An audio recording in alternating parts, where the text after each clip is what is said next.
छत्तीसगढ़ की बात हमारे साथ में आप सभी का स्वागत है। मैं हूं आपके साथ अस्मिता। आज बात करेंगे छत्तीसगढ़ में लोकसभा चुनाव की तैयारियों की। 2024 के रण में जीत का प्रण लिए भाजपा और कांग्रेस तैयारियों में एड़ी से चोटी तक का जोर लगा रही है और लक्ष्य सिर्फ एक ही कि कैसे लोकसभा चुनाव में जीत हासिल की जा सके। और एक और भाजपा अपनी चुनावी रथ निकाल रही है तो वहीं दूसरी ओर कांग्रेस पार्टी जमीनी तौर पर जनता से जुड़ने का प्रयास कर रही है। ऐसे में हर राजनीतिक दल अपने अपने मुद्दों को लेकर जनता के बीच पहुंच रहा है।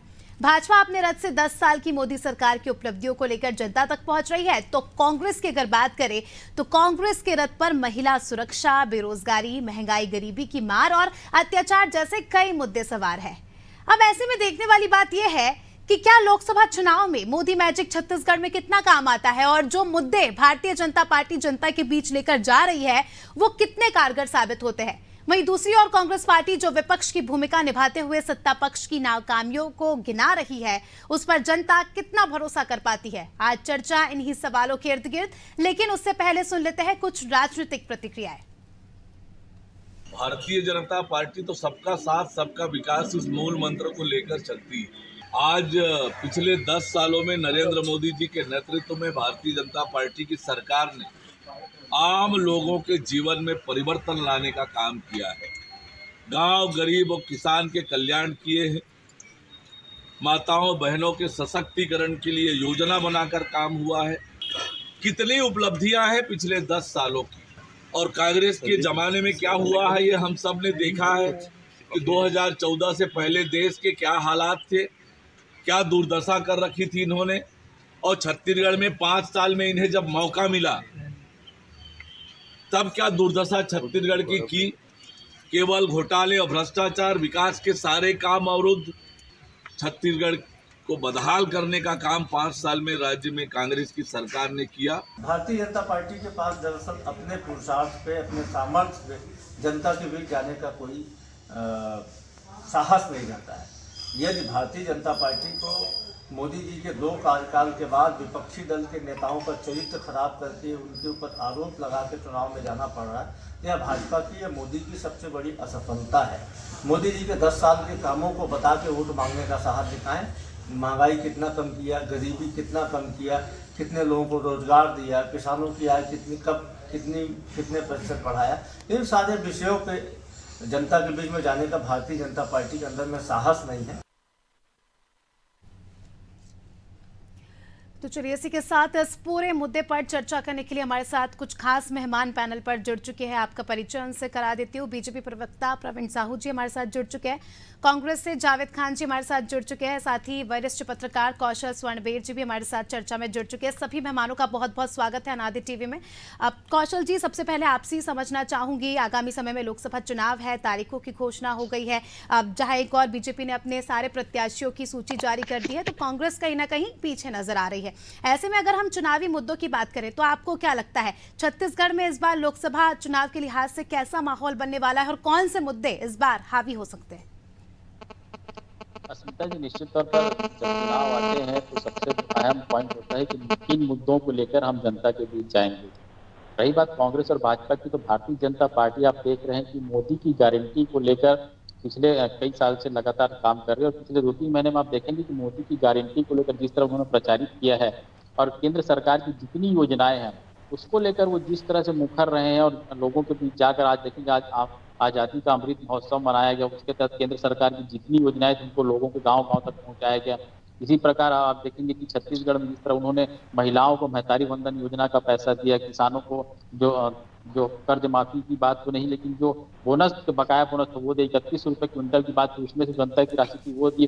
तो कहीं कहीं इस तरह की जो बातें हैं ये भारतीय जनता पार्टी के सबसे अहम मुद्दे होंगे जब वो जनता के बीच जाएंगे और वो बताएंगे कि हमने आपके लिए क्या है। रही बात कांग्रेस, तो कांग्रेस के पास सबसे बड़ा आप देखेंगे, राज्य की बात करूं या केंद्र की बात करूं, तो सबसे बड़ा चुनावी मुद्दा होगा इलेक्टोरल बॉन्ड की। जिस तरह के आप देखेंगे कि चुनावी मुद्दा उसको लेकर बना के चल रही है, राहुल गांधी भी लगातार उसमें मुखर है। पूरी दिल्ली में बैठी जो केंद्रीय नेतृत्व है कांग्रेस का, वो पूरे इस मुद्दे को लेकर मुखर है। वहीं आप देखेंगे छत्तीसगढ़ में जिस तरह जो कांग्रेस है वो ये कहती नजर आ रही है कि जो बेरोजगारी भत्ता उन्होंने चालू किया था उसको इन्होंने बंद कर दिया है, जो राजीव अमितान क्लब के तहत जो पैसे दिए जा रहे थे उसको रोक दिया गया है, तो और जो जिस तरह की जो स्व सहायता समूह को लेकर जो फंड जारी किए जाते थे उनको रोक, तो कहीं न कहीं जो पिछले सरकार के जो मुद्दे थे, जो काम लगातार चल रहे थे उनको जो रोक दिया, इवन जो राजीव गांधी किसान न्याय योजना का जो चौथे किस्त की जो राशि है वो जो नहीं दिया गया है, तो कहीं कहीं दोनों तरफ से मुद्दे लगातार आप देखेंगे बराबर हैं, लेकिन जनता के बीच कौन कितनी आसानी से और कितनी सहजता से पहुंच पाते ये मायने रखता है, क्योंकि आप देखेंगे भारतीय जनता पार्टी के सभी 11 प्रत्याशी घोषित हो चुके हैं।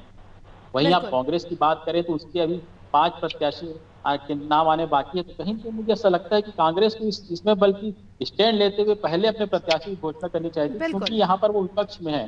क्योंकि जब विपक्ष में आप होते हैं तो मुझे ऐसा लगता है कि आपको ज्यादा समय होता है लोगों तक पहुंचने के लिए, और अभी आपके पास बिल्कुल बस्तर जहाँ की पहले चरण में चुनाव होना वहां की आपकी सीट डिक्लेयर नहीं हुई है, तो जिस तरह की जो बातें मुझे ऐसा लगता है कि कांग्रेस के लिए थोड़ा सा ये माइनस मार्किंग वाली बात होगी कि जहां तक Bharatiya Janata party double engine की सरकार के सारे मैदान में उतर गई है, अपने प्रत्याशियों के साथ मैदान में उतर गई है, वहीं कांग्रेस अपने पूरे प्रत्याशी की घोषणा भी नहीं कर पाई है। मुझे ऐसा लगता है कि कांग्रेस को वाला विषय है और इस सवाल का जवाब लेंगे जावेद जी हमारे साथ कांग्रेस से जुड़े हैं। जावेद जी, पहले ऐसा कहा जा रहा था कि राहुल गांधी की यात्रा छत्तीसगढ़ में आएगी, उससे पहले हम प्रत्याशियों की सूची पूरी जारी कर देंगे, सचिन पायलट ने खुद ये कहा था, लेकिन अभी तक अब चुनाव की घोषणा हो गई है, तारीखें आ गई है, अभी तक आपकी पूरी सूची जारी नहीं हुई, क्या कुछ तैयारी करेंगे आप? नमस्कार स्मिता जी, आपको, आपके सभी दर्शकों को, सभी मीडिया पैनलिस्ट को मेरा नमस्कार। देखिए, कांग्रेस एक लोकतांत्रिक प्रक्रिया के साथ में चुनाव में जाती है और लोकतांत्रिक प्रक्रिया के साथ में प्रत्याशियों का चयन भी करती है। सीईसी में लगातार बैठकें हो रही है, लोकल स्तर से, सर्वे के माध्यम से और प्रदेश कांग्रेस कमेटी के द्वारा जो नाम सीईसी को भेजे गए हैं उसको लेकर के बैठ के भी हो रही है, उसको लेकर के समझा भी जा रहा है कि किस सीट पर कौन सा प्रत्याशी बेहतर होगा, और उसको लेकर के हम आगे भी बढ़ रहे हैं। 6 सीटों पर हम जारी कर चुके हैं, 5 सीटें बची हैं, जो हो सकता है कि आज देर शाम तक आ जाए या कल तक वो जारी भी हो जाए। रही दूसरी बात कांग्रेस की तैयारी को लेकर के, तो कांग्रेस अपनी तैयारी के साथ में मैदान में उतर चुकी है लगातार। भले हमारे प्रत्याशी बस्तर में घोषित नहीं हुए हो, लेकिन पीसीसी अध्यक्ष दीपक बैज को लेकर आप इस बार आने वाले हैं चुनाव में लोगों के समक्ष? देखिए, क्योंकि लोकसभा का चुनाव है, केंद्र के बड़े मुद्दे हैं, पिछले 10 साल से मोदी जी की सरकार है। आज जो मोदी जी की गारंटी की बात की जा रही है, असल में वो मोदी जी की गारंटी नहीं, वो मोदी जी के जुमले ही हैं, जिनका नाम परिवर्तित करके मोदी जी की गारंटी कर दी गई है। आज हमारे सामने सबसे बड़ा सवाल, आज देश की जनता के सामने सबसे बड़ा सवाल यही है कि ये आए थे, बहुत हुई महंगाई की मार, अब की बार मोदी सरकार का नारा लेकर के महंगाई आप देखिए किस स्तर पर पहुंच गई है। ये आए थे बेरोजगारों को रोजगार देने की बात लेकर के, आज 10 साल में केवल 7 लाख युवाओं को ही ये रोजगार दे पाए हैं और 10 लाख केंद्र की भर्तियों को निरस्त करने का ये काम किए हैं। इन्होंने कहा था कि हम महिलाओं को सुरक्षा देंगे, लेकिन महिलाओं को सुरक्षा तो नहीं दे सके, लेकिन महिलाओं को उत्पीड़न करने वाले नेताओं को जरूर ये सुरक्षा देने की देते आ रहे हैं। ये भ्रष्टाचार कम करने की बात करके सत्ता में आए थे। आज देखेंगे कि जितने भी ईडी के मामले वाले जितने भी नेता हैं, अन्य दलों में थे, आज वो सारे के सारे भारतीय जनता पार्टी में चले गए। तो आपकी पार्टी पर भी लागू होते हैं कई सारे सवाल, लेकिन इसका जवाब प्रवीण जी से ले लेंगे। प्रवीण जी, आपने सुना जावेद जी को, कई सारे सवाल उन्होंने खड़े किए, और इस बार जो है 400 पार का नारा पार्टी लगा रही है और छत्तीसगढ़ की 11 की 11 सीट जीतने का दावा आपकी पार्टी कर रही है। क्या कुछ तैयारी, कितने दमखम के साथ मैदान में उतरेंगे? देखिए, सबसे पहले भारत माता की जय कहूंगा। जय छत्तीसगढ़। आपके हमारे चैनल के सभी दर्शकों को नमस्कार, आप सभी पैनलिस्ट और आपको नमस्कार। देखिए, हमारी तैयारी डे 1 से रहती है, क्योंकि हम केवल चुनाव के लिए काम नहीं करते, हम सतत रूप से जनता के बीच रहते हैं। चुनाव तो आते और जाते रहेंगे, कई बार परिणाम हमारे पक्ष में रहता है, कई बार विपक्ष में रहता है, लेकिन जनता के बीच हमेशा रहे। जिस प्रकार मैं मोदी जी की बात करूं तो उन्होंने सामाजिक, आर्थिक, सांस्कृतिक सभी क्षेत्रों में काम किया है। चाहे मैं प्रदेश की बात करूं या राष्ट्रीय की बात करूं। प्रदेश में देखिए, हमारी सरकार को लगभग 90 से अधिक दिन हुए, लेकिन सरकार हमने जो वादे कहे थे उस वादे को हमने फलीभूत कर दिया। चाहे किसानों को बोनस देने की बात कहूं या किसानों के खाते की में हमने जो 13,320 करोड़ रुपए के माध्यम से जो है हमने 3100 रुपए प्रति क्विंटल की राशि पहुंचा दी। महिलाओं की बात तो महिलाओं को हमने जो है महतारी वंदन योजना के माध्यम से प्रत्येक माह 1000 रुपए देने की बात भी हमने जो फलीभूत कर दी। तो चाहे महिला हो चाहे युवा, प्रत्येक क्षेत्र में हमने काम किया है। मेरे भाई जावेद जी भ्रष्टाचार की बात कर रहे थे, उनके पार्टी के कद्दावर नेता और पूर्व प्रधानमंत्री राजीव गांधी जी क्या कहते थे कि केंद्र से जब वो 1 रुपया भेजते थे तो 85 पैसा जो है भ्रष्टाचार की भेंट पहुंचता था। ये मोदी की सरकार है जहां केंद्र से अगर 1 रुपया भेजा जाता है तो हितग्राही के पास 1 रुपए का पूरा 1 रुपए पैसा पहुंचता है। ये भ्रष्टाचार की सरकार नहीं है। और रही बात देखिए राज्य की बात करो तो इनका कहीं भी कोई भी नेता निश्चित रूप से धरातल पर काम करते हुए नहीं दिखता है। चाहे राज्य की बात करूं या इनके केंद्र की बात करूं, अंतर विरोध से घिरी हुई पार्टी है, इसलिए तो अपने प्रत्याशी की सूची जारी नहीं कर पा रही है। बस्तर में बिल्कुल जावेद जी, मैं आपसे जवाब चाहूंगी, जब आप सत्ता में थे, विधानसभा चुनाव था, तो लगातार आपकी पार्टी बीजेपी पर तंज कसती थी। आप कहते थे कि नेतृत्व की कमी है, चेहरे नहीं है इनके पास, इसीलिए प्रत्याशियों की सूची नहीं जारी कर रहे। ऐसा तो आपके साथ अब लोकसभा में देखने को मिल रहा है। आपकी पार्टी के बड़े नेता धरातल पे नहीं दिखाई दे रहे, कहाँ गायब है सब? अस्मिता जी, आप जाइए क्षेत्र में देखिए, सारे नेता अपने अपने क्षेत्र में काम कर रहे हैं। और रही बात जो सूची जारी होने की, तो भारतीय जनता पार्टी और कांग्रेस में एक बहुत बड़ा जमीन आसमान का अंतर आज के समय में है।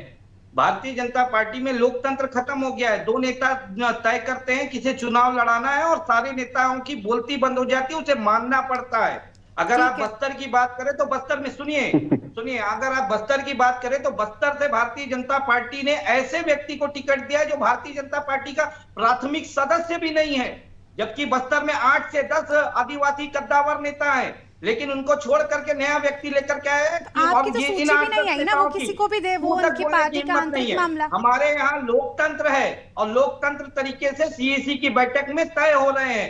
ठीक है, हम मानते हैं कि देरी हो रही है, चुनाव के हिसाब से देरी हो रही है, लेकिन सबको सुना जा रहा है, सबको समझा जा रहा है। तैयारियों को लेकर क्या, जब लोगों को पता ही नहीं चलेगा कि हमारा प्रत्याशी कौन है, तो कैसे ग्राउंड पर आएंगे प्रत्याशी भी प्रचार प्रसार करने के लिए? अब तो आचार संहिता भी लग गई है, किस हिसाब से अब प्रचार प्रसार करेंगे और किस हिसाब से लोगों तक पहुंचेंगे? अब मैंने आपसे पुनः मैं कहता हूं कि आजकल में हमारी सूची जारी हो जाएगी। 1 महीने का समय है चुनाव के लिए। अगर बस्तर की मैं बात करूं तो बस्तर के लिए इस 1 महीने में हमारा प्रत्याशी घर घर तक जाएगा। हमारी जो योजनाएं हैं, हम जो केंद्र में आएंगे तो जो योजनाएं हैं, इंडिया गठबंधन की योजनाएं हैं, वाली बात होगी जावेद जी। कौशल जी, केंद्रीय मुद्दों की हमने बात की, अगर हम स्थानीय मुद्दों की बात करें तो आपको क्या ऐसा लगता है कि स्थानीय मुद्दे भी इस बार छत्तीसगढ़ में हावी हो सकते हैं? क्योंकि जितना मैंने स्टडी किया, मुझे ऐसा लगता है छत्तीसगढ़ के अपने भी खुद इतने मसले हैं, खुद ऐसे मुद्दे हैं जिन पर चर्चा होनी चाहिए और राजनीतिक दलों को इन पर बात करनी चाहिए।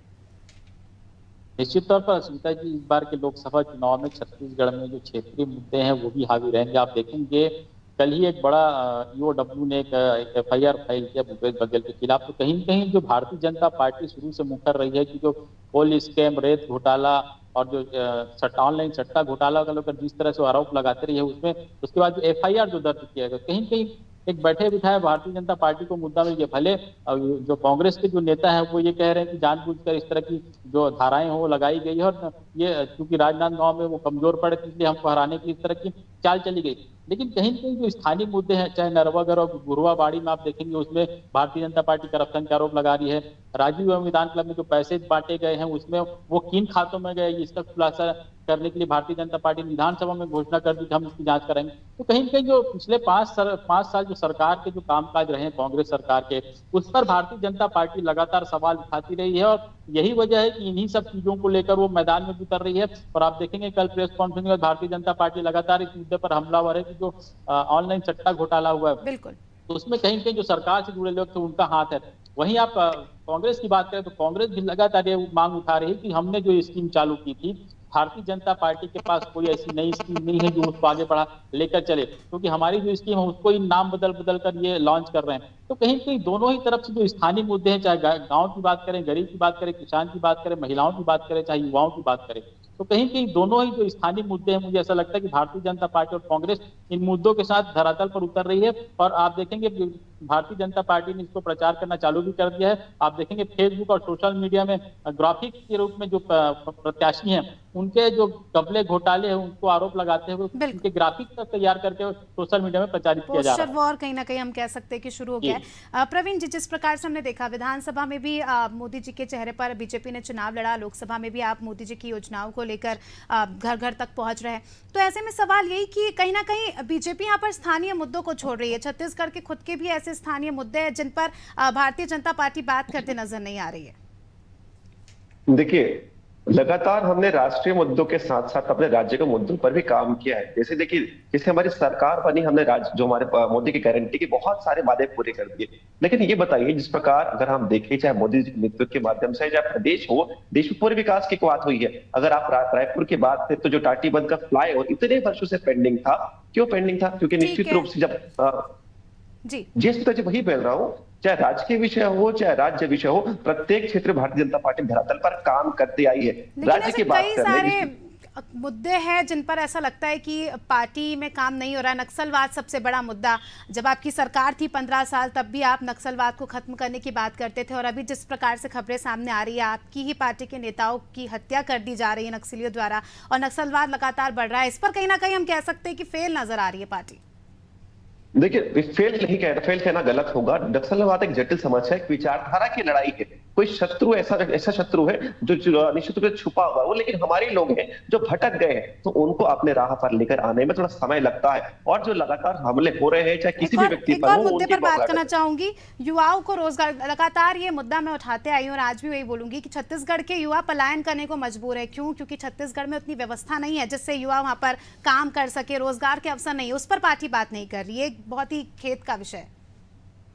देखिए, जब से भारतीय जनता पार्टी सत्ता में, चाहे अभी आई है चाहे 15 वर्ष का हमारा कार्यकाल हम देखें, हमने लगातार प्रत्येक क्षेत्र में काम किया। युवाओं की बात करूं तो चाहे उनकी कौशल उन्नयन की बात करूं, योजना की, प्रत्येक क्षेत्र में काम हुआ है। उनकी शिक्षा के लिए काम हुआ है। इस प्रकार अगर बात करें तो प्रदेश में IIT, IIIT, एम्स हमने लाया। हमने जिस प्रकार कॉलेजेस की बात करूं तो 84 नर्सिंग कॉलेज हमने 15 साल के कार्यकाल में खोले थे। चाहे वो आदिवासी बच्चों की बात करूं तो प्रयास नामक आवासीय विद्यालय हमने खोला था, जहां से बच्चे जो नीट, IIT, JEE की पढ़ाई करते थे। तो ऐसे प्रत्येक क्षेत्र में काम किया है। और रही बात अर्थव्यवस्था की बात करूं युवाओं के लिए, तो पूरे अगर देश की बात करूं तो 14 में अर्थव्यवस्था $2 ट्रिलियन थी। वर्तमान में अगर पूरे देश की गणना करूं तो $4 ट्रिलियन की अर्थव्यवस्था हो चुकी है। तो लगातार चाहे प्रदेश की बात करूं या देश की बात। प्रवीण जी, अगर हम छत्तीसगढ़ की बात करें, देश तो छोड़िए, छत्तीसगढ़ में ही 3 महीने में कितना कर्ज ले लिया आपने?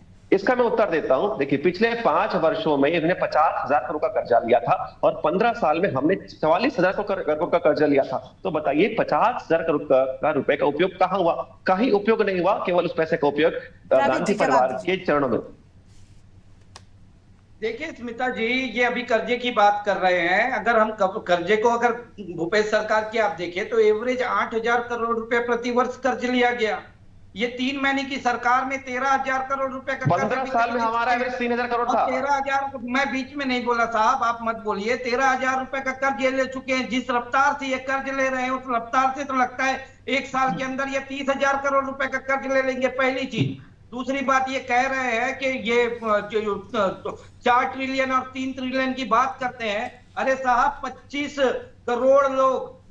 करोड़ लोग प्रतिदिन जो देश में भूखमरी के शिकार है, भूखे सोते हैं। हंगर इंडेक्स में 111वें स्थान। आप जाके देखिए, मोदी जी की नीति के चलते 80 करोड़ परिवार को निःशुल्क राशन मिल रहा है।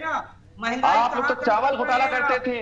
केंद्र से कोरोना काल में चावल भेजा गया था, आपने चावल में घोटाला कर दिया। ये मोदी जी की नीति है जिसके चलते आज कोई भी परिवार भूखे पेट भोजन नहीं सोता है। आपको बता रहा हूँ, आप धरातल पर काम करने वाले व्यक्ति नहीं है। ठीक है जावेद जी, ठीक है, मुद्दे से नहीं भटकेंगे। मैं आपसे जानना चाहूंगी, इससे पहले जब से राज्य का गठन हुआ है, जावेद जी, जब से राज्य का गठन हुआ है, कांग्रेस लोकसभा चुनाव में अच्छा परफॉर्म नहीं कर पाई। अगर 4 चुनाव की बात करें तो 10 सीटें बीजेपी के खाते में ही गई है। इस बार क्या लगता है, किस हिसाब से परफॉर्मेंस रहेगा? क्योंकि पिछले चुनाव में भी आपकी सरकार थी राज्य में, लेकिन फिर भी लोकसभा में इतना अच्छा परफॉर्मेंस नहीं था। इस बार सरकार भी नहीं है, तो क्या कुछ अब आगे काम करेंगे? क्योंकि एक तरफ डबल इंजन की सरकार है, दूसरी तरफ ये चैलेंज के तौर पर आप कैसे देखते हैं इसे? अस्मिता जी, पिछली बार हम मानते हैं कि हमारी छत्तीसगढ़ में सरकार थी, लेकिन प्रदेश की जनता ने मोदी जी को आशीर्वाद दिया था, 9 सांसदों को जिता करके लाया था। पर लेकिन उस 9 सांसदों की आप रिपोर्ट कार्ड उठा करके देख लीजिए, भारतीय जनता पार्टी के प्रवक्ताओं से उनकी रिपोर्ट कार्ड पूछ लीजिए, खामोश हो जाएंगे, बता नहीं पाएंगे। एवज में अगर हमारे 2 सांसद की अगर मैं बात करूं तो छत्तीसगढ़ सवाल पूछने में भी अव्वल रहे और हर चीज में अव्वल रहे। एक तरफ 65,000 ट्रेनें निरस्त होते रही। अरे आपके प्रदेश अध्यक्ष सांसद है, अच्छा काम किया होता तो कम से कम उनकी टिकट की घोषणा कर देते। आपके प्रदेश अध्यक्ष की घोषणा क्यों नहीं कर पा रहे? वो तो सांसद है। तक नहीं करे। जिस प्रकार आपके प्रदेश अध्यक्ष चुनाव हारे विधानसभा का, ये प्रमाणित करता है कि सांसद ने तो कोई काम नहीं किया, इसलिए विधायक चुनाव जावेद हारे। जी, अपने आप में एक बड़ा सवाल है। दीपक बैज, विधानसभा में जनता ने उन्हें नकार दिया, क्या वजह रही? उनका अच्छा काम? कांग्रेस जीत करके आएगी। दीपक बैज अपने अच्छे कामों की वजह से हारे विधानसभा का चुनाव। देखिए, विधानसभा का चुनाव को लेकर के आप सांसद का चुनाव और विधानसभा का चुनाव का आकलन नहीं कर सकते। विधानसभा वाह का वाह, चुनाव आपकी सत्ता थी उस समय, 71 सीटें थी। उसके जावेद जी, बावजूद यदि प्रदेश अध्यक्ष आ जा रहा जावेद जी, है, जनता तो को इस ना तरह काम की बात दिखता है, जनता को हम बरगला नहीं सकते। छत्तीसगढ़ की जनता जब वोट देने जाती है तो सोच समझ के ही जाती होगी। रिपोर्ट कार्ड को आप देखेंगे, ठीक है, तो प्रदेश कौशल जी का रुख करूंगी। रिपोर्ट कार्ड है तो कौशल उनकी जी, घोषणा कर दीजिए। बिल्कुल ठीक है जावेद जी, ठीक है। अब ये देखने वाली बात होगी कि अब उन्हें आप क्या टिकट देते हैं। अब इंतजार है हमें भी देखने का कि अगर उन्होंने अच्छा काम किया है तो उन्हें अब आप कहां से टिकट देते हैं। कौशल जी, क्या लगता है आपको, इस बार मोदी मैजिक काम कर पाएगा? जिस प्रकार से हमने देखा विधानसभा में कैसे परिणाम बदले, और अब मुझे ऐसा लगता है कि बीजेपी के लिए काफी चैलेंजिंग है, डबल इंजन की सरकार है, तो ऐसे में मोदी फैक्टर या हम कहें मोदी मैजिक इस बार छत्तीसगढ़ में काम कर सकता है? अस्मिता जी, देखिए, निश्चित तौर पर जब आप सरकार में होते तो चुनाव लड़ना काफी कठिन होता है। और जहां तक आपने मोदी मैजिक और डबल इंजन सरकार की बात की, तो आप देखेंगे जिस समय विधानसभा चुनाव में जैसा माहौल था कि जनता खामोश थी और ये लग रहा था कि कांग्रेस रिपीट होने वाली है और एकदम से पासा पलट गया, उसी तरह के हालात मुझे ऐसा लगता है कि लोकसभा चुनाव में भी देखने को मिल रहा है। पब्लिक एकदम से खामोश है, कुछ भी मतलब उनके तरफ से ये देखने को नहीं मिल रहा है कि वो किसको वोट देना चाहते हैं। क्योंकि जिस तरह के मुद्दे, जिस तरह की चीजें लगातार सामने आ रही है, आप देखेंगे देश के परिप्रेक्ष्य में चाहे राज्य के परिप्रेक्ष्य में, कहीं न कहीं जो वोटर है वो ये तय नहीं कर पा रहा है कि किसकी ओर जाएगा। और यही वजह है कि अभी एकदम जो खामोशी जो छाई है, उसमें ये कहना बिल्कुल भी लाजिमी नहीं है कि क्या 11 की 11 सीटें कांग्रेस हार जाएगी या भाजपा क्लीन स्वीप करेगी। मुझे ऐसा लगता है कि जो पिछले तरह के जो परिणाम, पिछले लोकसभा चुनाव के जो परिणाम छत्तीसगढ़ में रहे हैं, उसी के आसपास ही इस तरह की इस बार भी परिणाम देखने को मिलेंगे। जो 11 की 11 सीट पर जीतने का दावा भारतीय जनता पार्टी कर रही है, मुझे ऐसा लगता है कि वो दावे हकीकत में शायद ही बदल पाएंगे, जिस तरह की अभी जो स्थिति देखने को मिल रही है, मुझे ऐसा लगता है। बिल्कुल, अब ये तो छत्तीसगढ़ की जनता ही तय करेगी कि किसके नसीब में क्या होगा। बहुत बहुत शुक्रिया आप सभी मेहमानों का हमारे साथ जुड़ने के लिए और चर्चा में शामिल होने के लिए। तो देखिए, छत्तीसगढ़ में अब आर और पार की लड़ाई है। एक तरफ बीजेपी ने जो है अपने 11 की 11 प्रत्याशियों की सूची जारी कर दी है, प्रचार प्रसार शुरू हो गया है, तो वहीं कांग्रेस में अभी भी कहीं ना कहीं कंफ्यूजन देखने को मिल रहा है। हालांकि उनकी तरफ से भी दावे किए जा रहे हैं कि हम भी जमीनी स्तर पर काम कर रहे हैं, लेकिन प्रत्याशियों की सूची ना आना, 5 सीटों पर प्रत्याशियों के नाम घोषित ना होना अपने आप में जो है बड़ा सवाल है। अब देखने वाली बात होगी कि आने वाले समय में लोकसभा चुनाव में कौन से मुद्दे यहाँ पर छत्तीसगढ़ में हावी होते हैं और जनता किन मुद्दों से प्रभावित होकर किसके पक्ष में वोट करती है और किसकी सरकार यहां पर बनती है, देखने वाली बात होगी। फिलहाल छत्तीसगढ़ की बात में इतना ही। दीजिए मुझे इजाजत, देखते रहिए अनादि टीवी। नमस्कार।